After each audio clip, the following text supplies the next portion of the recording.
starting out, kind of tell me how you guys got the roles. Well, my whole process was a little different from theirs. I had probably only been in the like audition thing, I probably got like 3 callbacks, and then I met them on the last one. Versus them, they did like 11, and then they like met each other for like. You were lucky because you weren't in LA, so you Yeah. couldn't just get called on a dime. I know. So I was a lot different because I would She had to be in fly in Detroit, every time. so I would fly back. And I remember when I had met them, and then I literally flown back home like right after that. Then they had called me, so I literally was home for like an hour, and then flew right back. Oh wow. It was crazy. That's crazy. Yeah. I never knew that either. Wow, I'm learning so much today. Yeah. And then when I finally got it, I cried like a baby on the phone. Did you? Who'd you call I first? did. Who did I call first? I just know as soon as I saw his name pop up, I like ran into my parents' room and I was like, Lee's calling. And my mom's like, answer. And I'm like, oh, right. And I'm like, okay. And so they like That's knew funny. as soon as that like happened, and they were just all like jumping. So it was like family first, like, because I was at home. So, yeah. Cool. I was in college at the time, and so I was going from class, and getting up in the middle of class and leaving class to go do callbacks and auditions for this. And I was actually doing a school musical when I got the phone call that I got the role, and I was really excited. Was it difficult, like with your teachers kind of stepping out of class and having to leave and go do auditions and stuff? Yeah, it was a little difficult. Did they give you a hard time? 'Cause usually they regret it once they see you on television. Oh no, I got a lot of support. So Okay, yeah, dope. I was supported. I think it was hard because it was the first time I ever had to leave in the middle of another project, and so I was in this musical, and we had to have an understudy come in because I had to fly to Atlanta, which is really heartbreaking for me because I don't like to let people down or commit myself to something and then not be able to do it. But this is a great opportunity, so it's okay. But Love I that. felt bad. Okay. Yeah. But I was excited at the same time. Okay. Yeah. And June? I auditioned pretty much every day that I auditioned. You were there, I think, because we were in LA. So what happened was we auditioned. Generally, it's like 3 or 4 auditions, and you find out if you get it. This was like 11 or something. They would call us every day, and we would come in, and we didn't know what we were doing. One day we would be reading, the next day dancing, next day singing.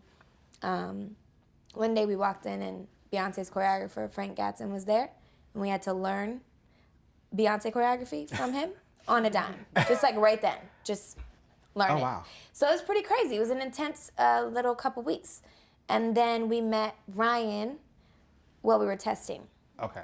And the rest is history. But yeah, when I got the call, I remember I screamed really loud, and Lee was like, "Oh God, it's so loud, bye," and hung up. Because I screamed in his ear on the phone. Oh, man. He was like, "Calm down." That is hilarious. How do you guys connect with your character, or what do you do to connect with them? I feel like for me and Alex are very different in a lot of ways. I mean, we grew up different. We live very different lives. She's traveled the world. I haven't. Upper East Side of New York. I'm from Detroit. So it's just a lot of different things. So for me, I had to use a lot of my imagination with this character. I had to like put myself in her shoes and just kind of like feel, how she would maybe feel. We definitely connect on fashion. I love fashion, and she loves fashion. And then when I step into her heels, I feel like her, like almost instantly. I'm like, I'm Alex now. It's so ugly. Oh my God, because you do that. Yeah, that's great. She walks on set and her face changes.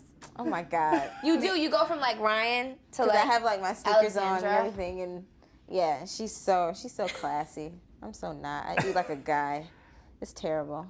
But That's anyway, a good thing. Yeah. I mean, I feel like that you It's a can kind of balance, right? It's a good balance. Yeah.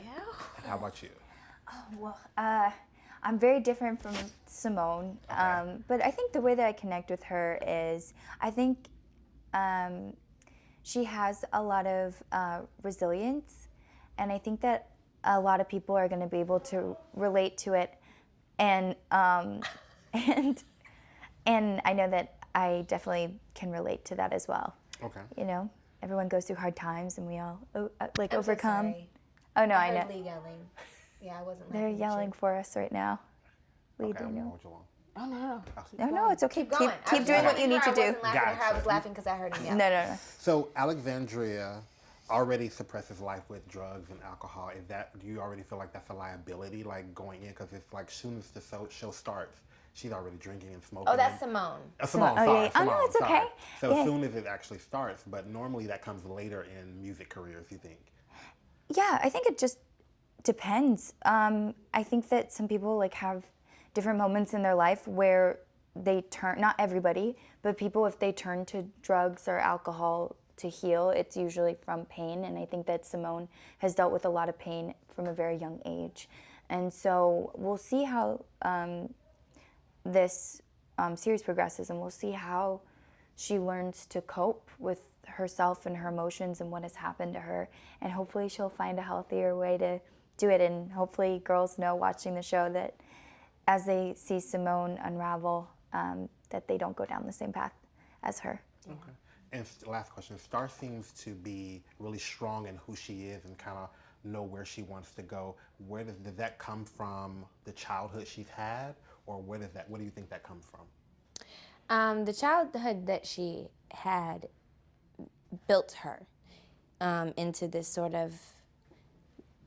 it sort of created a monster from the system. You know, she was raised in foster care. She was separated from her sister, which I think was a breaking point for her. To have your mother die and be put in foster care is already traumatic. To have someone take your sister away and put them in another home when that's the only person in the world you know is cruel. And I think that she ended up hurt, and I think that the whole concept of hurt people, you know?